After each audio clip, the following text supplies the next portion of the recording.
দেখেন নাই আমার দেশে কোন হিন্দুর গায়ে মুসলমান হাত দেয় নাই, কোন মন্দির মুসলমান ভাঙ্গে নাই। তদন্ত করে পেয়েছে যারা করেছে তারাও হিন্দু। বাংলাদেশের পরিস্থিতিকে নষ্ট করার জন্য, সাম্প্রদায়িক সম্প্রীতি নষ্ট করে সোনার বাংলার স্বাধীনতা হরণ করতে একটি বিদেশি রাষ্ট্রের ইন্টেলিজেন্ট ব্রাঞ্চ এই চক্রান্ত করেছে।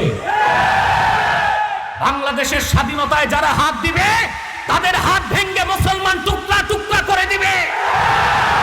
30 লক্ষ মুসলমানের রক্তের বিনিময়ে অর্জিত আমার সোনার বাংলায় সম্পদ চুরি করতে যারা হাত দিবে হাত ভেঙে দেওয়া হবে।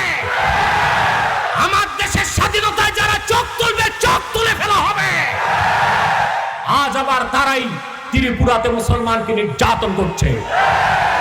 হুঁশিয়ার করে দিচ্ছি হিন্দুস্তান, ভারতে যে মুসলমান আছড়া ঘাত হলে আমাদের কলিজায় রক্তের ক্ষরণ হয়, ত্রিপুরা